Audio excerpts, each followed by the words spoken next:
So, are Americans really a people who are always on the move, chasing that next big thing? Or are we, staying put more than ever before?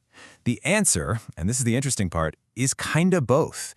Today, we're going to dive into a fascinating story hidden deep in the data about where Americans are choosing to live and why. And what we find might just flip what you think you know about American migration completely on its head. Okay, so first up, let's zoom out and look at the big picture. Because, on the surface, it kind of looks like the whole country is, well, hitting the brakes. But as you'll see, that big, flashy national number is hiding a way more interesting story that's happening at the city and state level.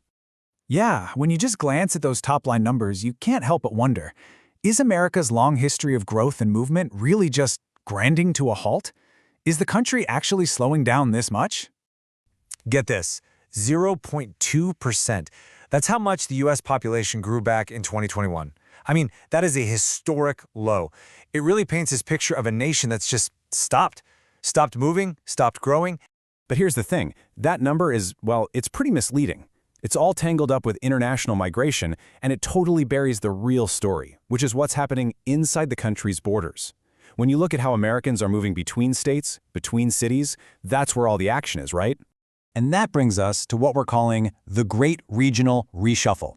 So by digging into some really detailed data from the Bank of America Institute, we can cut through all that national noise and see what's actually going on. We get to see exactly how Americans are voting with their feet. Okay, the first big trend here is, honestly, it's a little surprising. Turns out fewer Americans are moving at all. Since 2021, the number of people who are actually packing up and moving has been sliced by more than half. That's huge. So the takeaway is, while we're moving less overall, the moves that are still happening, they tell us so much more. And here's the kicker. When people do decide to move, they're not going very far. A whopping 75%, 3/4 of them, stay right inside their same U.S. Census region. So this isn't some grand story about everyone ditching the Northeast for the West Coast. Nope. It's more like moving to the next town over, or maybe a state right next door.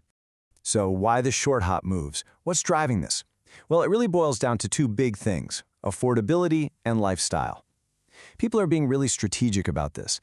They're basically trading one city for a nearby one that just fits their life and their wallet better without having to give up everything they're familiar with.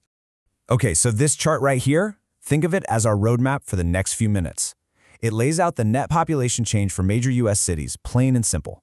If a city's bar is on the right side of that center line, it's growing. Those are our winners. If it's on the left, it's shrinking. So let's kick things off at the top of the list and see why these cities are winning the reshuffle. All right, let's talk about the winners. These are the new American magnets, the cities that are really pulling people in. And you'll see they all tell a really clear story about what people are looking for today. First up, Austin, a total superstar when it comes to growth. If you look at this chart, just follow those big, thick red bands on the left side. That's everyone moving in. You can see right away a ton of people are coming from Houston and Dallas. So first and foremost, it's a Texas story. But now, check out those blue bands. People are also pouring in from super expensive coastal tech hubs like LA and San Francisco. So to wrap up the Austin story, it's a huge magnet for its own state, right? Almost 1 out of every 4 newcomers is from another Texas city.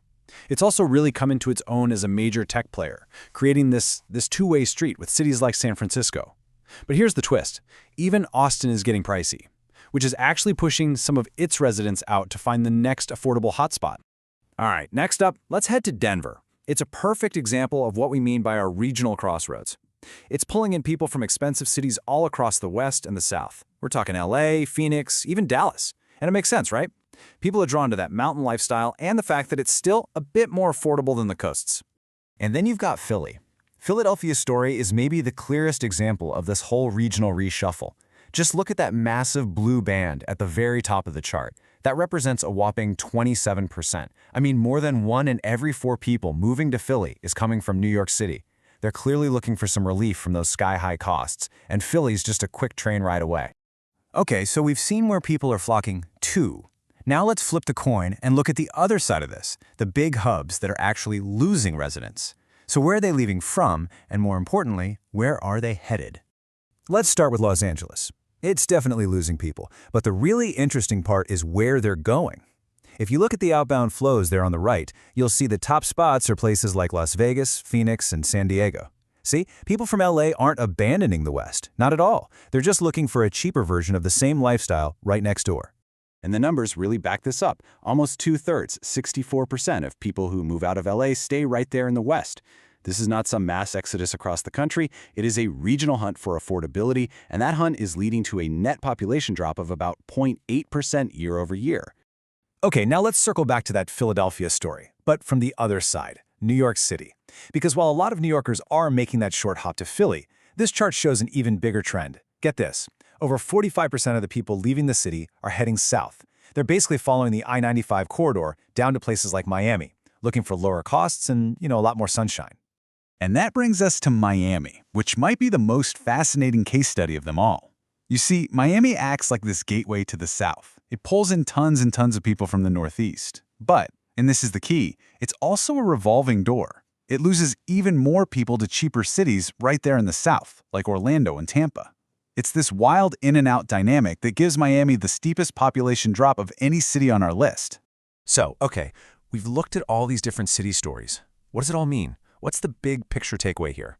What does this whole complex web of moves really tell us about the future of where Americans are going to live?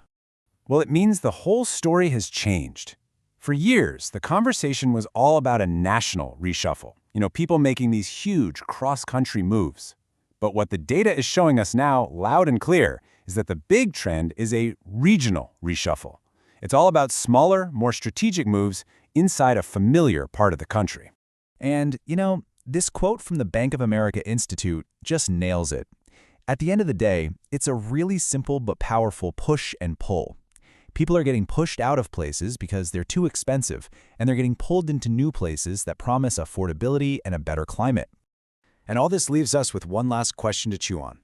This constant regional reshuffling is literally redrawing the map of American life. It's turning suburbs into boomtowns. It's creating brand new economic hubs. So as this keeps happening, the real question isn't just about where we live today. It's about where this relentless search for a better, more affordable life is going to take us next.